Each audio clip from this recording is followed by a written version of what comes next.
குத்து fantastic album with your second movie.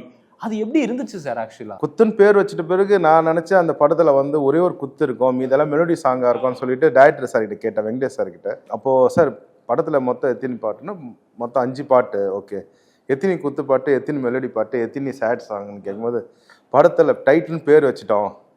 என்ன டைட்டில்னா குத்து. ஸோ படத்தை எல்லாமே குத்து பாட்டு தான் சொல்லிட்டாரு. ஆக்சுவலா நிபுணா மட்டும்தான் மேம வச்சு சரி அது மெலடி.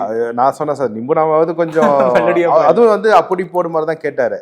நான் சொன்னேன் சார் இதுக்கு முன்னாடி சாணக்கியா பண்ணோம்ல சார், அதே மாதிரி பண்ணலாம் சார், லைக் கொஞ்சம் அப்பதான் சார் ஒரே இல்லாட்டி ஒரே மாதிரி இருக்கும்னு சொல்லிட்டு. அப்புறம் அதுல என்னை தீண்டி விட்டான்னு ஒரு சாங் இருக்கும், அது படத்துல இல்ல, ரீ ரெக்கார்டிங்ல பண்ண பாட்டு அது ஆக்சுவலா. ஸோ அந்த பாட்டு எல்லாமே வந்து நம்மளுக்கு ரொம்ப நாளா பேசப்பட்டது, டாக் ஆஃப் டவுன் ஆக்சுவலா அது. அண்ட் அனதர் ஸ்பெஷல், இன்னைக்கு இருக்கக்கூடிய பெரிய நடிகர்களா இருக்கக்கூடிய விஜய் அவர்களா இருக்கலாம், இல்ல அஜித் அவர்களா இருக்கலாம், அவங்களுடைய ஆரம்ப காலகட்ட இசை படங்கள் ஹிட் ஆகிறதுக்கு காரணம் தேவா.